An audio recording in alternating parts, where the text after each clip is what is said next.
In the first two videos about a day on the Camino, I suggested things like a good time to get up and how to follow yellow arrows painted on the wall. They took a bit of editing, but they were quite straightforward. The subject matter of this video is much more complicated. It starts off with some useful information, but it ends up with a cry for help and a question, so watch carefully.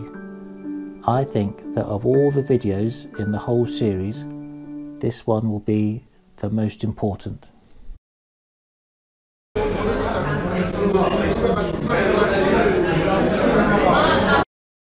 Friendships on the Camino are something quite different to normal friendships. When you meet someone and you speak to them for a few moments, and when you realise you've got something in common, you might want to speak to them again, then you exchange names and you remember really hard, you remember their name and you remember what they look like and where you saw them, because it's quite possible you will see them in a couple of days or a couple of weeks, and if you can remember their name, you will be friends then. People have come up to me and shaken my hand and said, "Hello, how are you?" and they know my name, and I can't remember where I saw them. I don't remember their name or anything about them. So the first time you meet someone, the chances are you'll never see them again, but you do see enough of them again to make it worth remembering their name.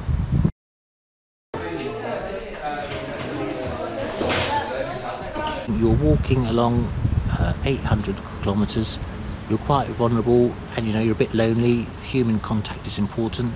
So these, what might just start off as a basic acquaintance at a communal meal and an interesting conversation about something, if you see that person the next day, the next week, and you remember their name, they come up to you and you shake their hands, and you've become friends. I embraced someone here in Santiago, and I think we'd had a communal meal at one place, and I'd saw him 2 or 3 times and spoken to him on the walk. If I hadn't seen him again, I wouldn't have thought anything of it, but we have that thing in common of doing the Camino, and we embraced and talked about our experiences for a few minutes, and then he embraced me again. But that's because he's an Italian. I don't think a British person would have embraced me twice, but anyway.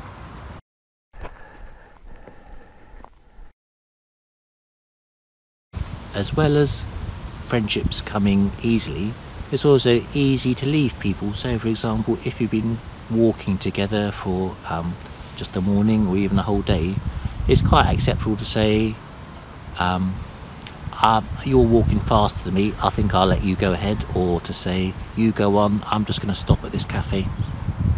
And then the other person knows you want to go your separate ways. And also for me at least, and for a lot of other people, an important part of doing the Camino is you're doing it on your own. Everyone has to walk their own Camino, the speed you want to go, the distances, and just have time to think your thoughts, and to stop and do your shoelaces up, or to take a photograph, or do anything like that. If you're with someone else, all of that is compromised. 1 or 2 days with someone is fine. Any more than that, I get a bit fed up.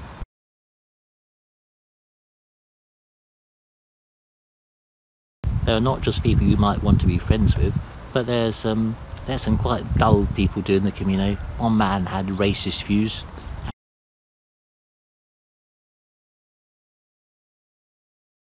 I've exchanged contact details with 2 people.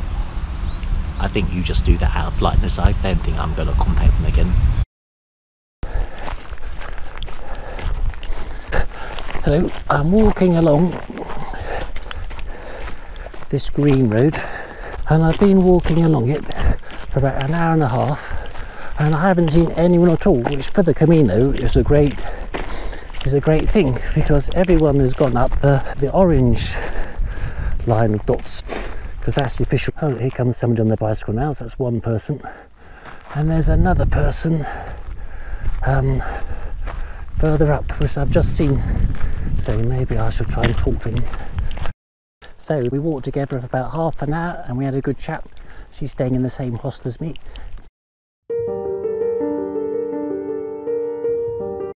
So a Camino friend is someone who you see days or weeks later and you recognise them. Well, that means you've both been walking on average the same number of kilometres each day. On day 18, of the guidebook, I saw 6 people that I recognised from day one. Old, young, men, women, fit, unfit. So all 6 of us must have been averaging the same number of kilometres each day. And if we can do that over 18 days, that makes me think that how many kilometres you should walk a day isn't limited by physical aspects, but by an individual's approach. So for example, if you're the sort of person who likes to march along to make good progress, then the people that you see again and again must be averaging the same number of kilometres as you and must be marching along as well.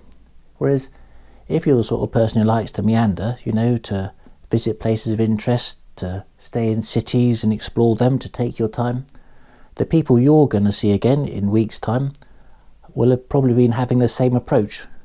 Hi, Dave. Okay.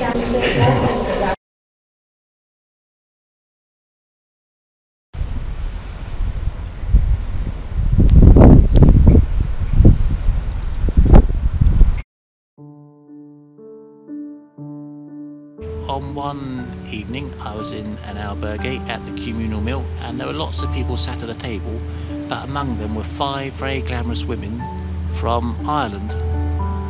And you know, I know my place in the world, so I was polite and friendly, and then I kept myself to myself. But they weren't having that. They wanted to talk to me, they wanted to tell me all about themselves and tell me about their adventures on the Camino, and they wanted to know about me, and it went on, you know, and I found out all about them. I know all about the Pilates they do in the town and the new machines they've got. That was quite nice, but maybe they were just being polite. But anyway, a couple of days later I saw 3 of them sat at the side of the Camino in the shade having a picnic, and as soon as they saw me they called out to me, you know, they remembered my name and they waved, and it was such a spontaneous, genuine reaction.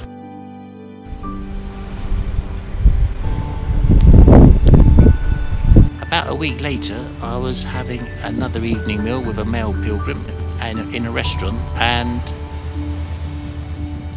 on the table next to us were 2 women from New Zealand, pilgrims as well, and the tables were quite close, so they insisted on taking part in our conversation and interrupting and wanting our attention.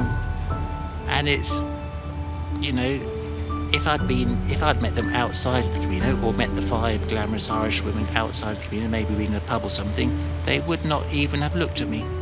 Just that kindness and warmth that the Irish women showed me, it just made me realise, you know, how segregated the lives of men and women are in normal life.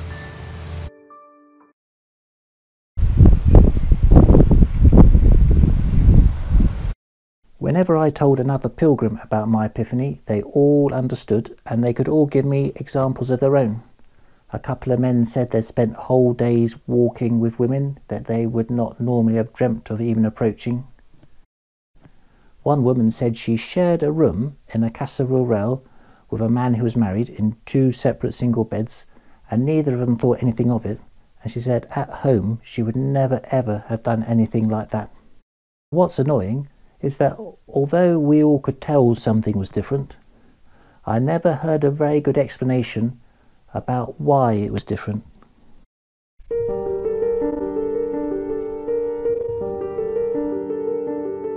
I do know 2 cases where people have become couples. I don't know whether those will be just holiday romances or whether they're more profound and they'll carry on afterwards.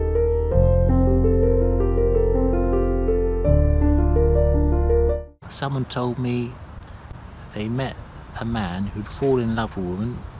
He'd decided she was the love of his life, and to such an extent that he'd already phoned home and told his wife and children that he wasn't coming back. Also, I have seen personally a man who's married, and he hasn't actually exactly become besotted with a woman, but he's very fond of her. They've walked together, you regularly see them together. I'm quite, when I speak to him, and I haven't mentioned directly, but you know, I get the impression he wants to be faithful to his wife and intends to be platonic with the woman, but you know, it's just a high risk thing. He's tormenting himself and some ways it's better to avoid temptation than it is to try and resist it. But that's the nature of friendships and love. So if anyone knows what's going on the Camino, please let me know. Are things between men and women different? Are they the same? Why are they different? Why do the same old bad habits keep creeping back in? I get so confused. Leave me a comment, and in return I'll quite happily explain to people how to follow yellow arrows that are painted on a wall. That's much easier.